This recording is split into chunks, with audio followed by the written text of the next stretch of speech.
আমরা যেন তেন কোনো নির্বাচন চাই না, বললেন জামায়াত আমির শফিকুর রহমান। কুমিল্লা আদর্শ সদর উপজেলার আলেখারচরে বক্তব্য দেন বাংলাদেশ জামায়াতে ইসলামীর আমির শফিকুর রহমান। নির্বাচন নিয়ে সবাইকে প্রস্তুত থাকার আহ্বান জানিয়ে বাংলাদেশ জামায়াতে ইসলামীর আমির শফিকুর রহমান বলেছেন, আমরা যেন তেন কোনো নির্বাচন চাই না।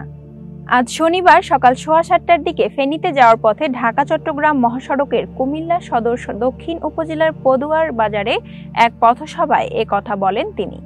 শফিকুর রহমান বলেন, নতুন পুরনো বুঝি না, ভবিষ্যতে যে কোনো ফ্যাসিবাদের বিরুদ্ধে কঠোর প্রতিরোধে গড়ে তুলতে হবে। যে রক্তের মাধ্যমে স্বৈরাচার বিদায় হয়েছে, সেই রক্তের সঙ্গে কাউকে বেইমানি করতে দেব না। তাদের রক্তের মূল্য আমরা পরিশোধ করতে চাই। আমরা চাই এ ধরনের আত্মত্যাগ যেন জাতিকে বারবার দিতে না হয়। কাজেই আগামী নির্বাচন সুষ্ঠু হওয়ার উপর সেটা নির্ভর করবে। রাজনীতির নামে যারা অপকর্ম ও লুটপাট করেছে তাদের সাবধান হতে বলেন তিনি, না হলে জনগণই তাদের জবাব দেবে।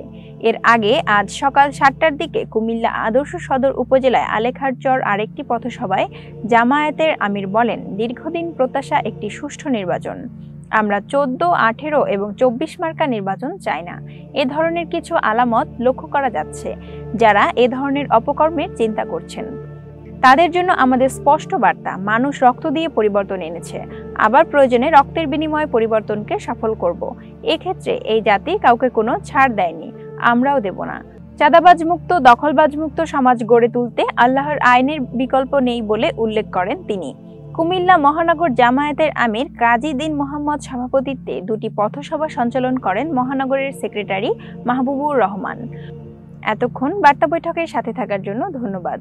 নতুন নতুন তথ্য ও সংবাদ পেতে বার্তা বৈঠকের ইউটিউব চ্যানেল ও ফেসবুক পেজের সাথেই থাকুন।